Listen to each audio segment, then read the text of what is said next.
Good morning. It's your art escort, and we're going to be talking about an exhibition that is currently in Spoleto at Palazzo Pellicola and COSOGONIA, and this is the book on that exhibition. And what I'm going to do, and I apologize, is this is going to be a several-tier speech or talk or discussion, and I'm going to start reading the foreword of the book because I think the foreword is very good. So although this may be a little bit boring, and I'm probably not the best person to be reading. Now, Gianluca Marziani, who is the art director curator for the Museum of Modern Art here in Spoleto, says this about the woman who put this whole baby together. He contributed helping her, but she's the impetus. He says, I have known her for 20 years, since when I discovered her white space in the courtyard of Via Margutta 54. I have not missed one single exhibition, following her steps as a talent scout, taking up challenges which other galleries turned down, enjoying artworks that could not be found in any Roman museum in the 90s. I would like to experience his approach to collecting, a successful hybrid between profession and private life, the best done mixture of two great passions. The woman he's speaking about is Valentina Moncada, and an absolutely interesting woman, and she's a gallery owner. She is Italian, but she grew up some of her time in America, in New York City, went to school in both countries, and then came back to Italy and tried to bring the modern art in. So right now, in this exhibition, which has many different works, I'll show you just a couple of pages, and then I'm going to read. These are papier-mâché sculptures that were in this palazzo. And there's a whole bunch of them, and it goes all the way down this long, long line of sculptures.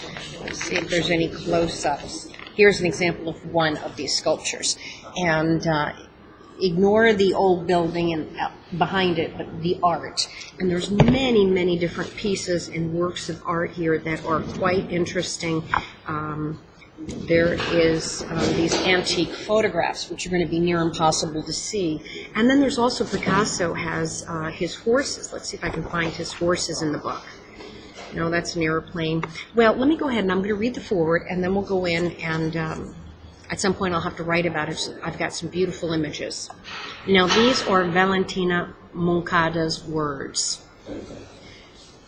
Just like a child spilling on the floor of a room a trunk of toys, Tony Craig spread on the floor the plastic relics he found on the beach and gathered into trash bags. It happened the 29th of November, 1990, shortly before I had opened Via Martuga, a white cube space, which was meant to present my art, to present the art of my own times. I had come back from New York, where I experienced a great artistic season working in the museums and galleries of the Big Apple. In Soho, at Anita's Nosse's gallery, I had met Jean-Michel Basquiat and Barbara Kruger, Elio Castelli and Iliana Sona-Bend, Eli Broad, and Germano Cellant. I felt my moment had arrived. I wanted a space of my own in Rome, just where my great-great-grandfather had built 3 edifices to be used as art studios. I had grown up in Via Margutta. Its street and its history had left a mark in my soul. On the 3rd of October, I inaugurated the space with a solo exhibition of Anne et Patrick Poirier. Gianluca Marziani was an attentive visitor. That's who is the museum director there. He never missed one exhibition and soon became a clever and curious interlocutor, whatever the hell that means. Being immersed in art, breathing it, visiting artists in their own studios, curating exhibitions, collecting, this was my biggest passion, which I have experienced in everyday life. The collection at Palazzo Pellicola, is a journey made of milestone, pages of a long diary. At the entrance, visitors are welcomed by Cy Twombly's Roman notes. an artwork belonging to my private collection, the flowing of signs on pages of a travel log, an enigmatic journey. It is like going back to a place of our childhood to experience a different and electrifying vision of the same memory. Each room implied a challenge, and the selection of artworks was dedicated by the conditions imposed by the contest. This translation isn't exactly right because I know what they're trying to say, but whoever translated it. In the palace, nothing could be changed or touched, and contemporariness has immediately started to interact with the history of the place. What she's trying to say is that this historical palazzo that was bought by the Comune of Spoleto for the Museum of Art, and I happen to know the family that used to live there and own that palazzo, nothing can be changed. Nothing can be moved. Everything that's in there has to stay there. So then they have to use each room to set up one work of art in all those spaces. And so you have a real class for modern art with what she's putting in here and everything that's totally antique that was there to begin with. Okay, let's see.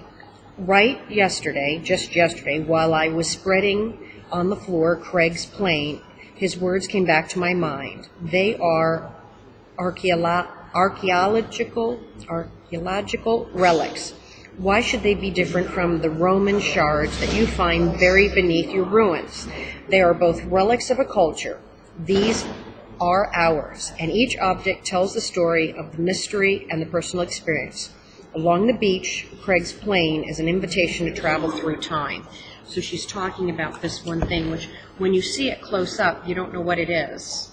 But when you step back, you can clearly see what it is. So, for example, here's a picture of this artist putting the pieces down on the floor a long time ago that looked like all little pieces. Well, then that was 1979, which it's called Aeroplane. But when you go to the second floor of the palazzo, you see this. And what it is his pieces are different shades of red and blue, and they make the shape of an airplane. And all of these pieces, that when you look at them, they're all garbage and pieces. Here's a better one. You can see this really good. That when you're on the second floor, you can see that all these pieces laid out on the floor, which look like just garbage on the floor, are actually airplane pieces. What I also find interesting is when I researched 1979, so let's say 1977, 78, and 79, either 78 or 79, there was a huge plane crash. So that in some way could be an artist's interpretation that the plane went to pieces, and here this person found these pieces on the ground. I followed the creation of Luigi Antani's mask, dedicated to the Via Margutta artist step by step. It was a long and magical path. For me, it was a joy to see them all together here at Coliquola Palace, with the masks I dated for the London Serpentine Gallery.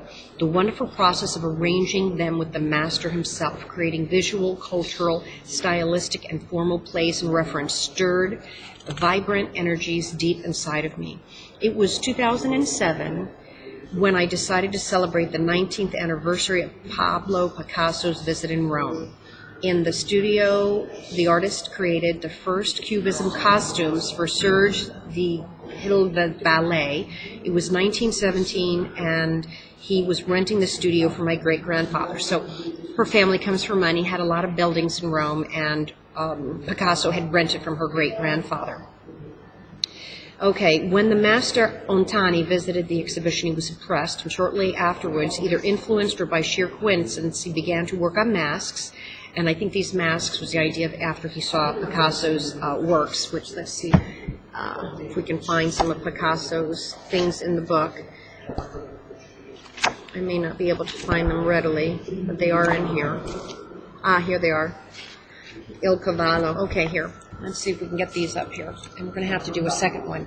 This here, and these are for display, are these costumes that Picasso had actually made, Cubism costumes that were used in a theater performance. And then on the page prior, let's see if this is 1917. Wow, my grandmother came over 1920. I have napkins holding the places, but here's Picasso and some other people. And that was one of the things that are in It says here the American manager, the French manager, and the horse. I wonder if he's referring to himself as a horse, Picasso, as far as the titles. Okay, we will come back and I will do a second video on reading the rest of our entry here, and then we'll take a look at some more images. Ciao per adesso, part 1.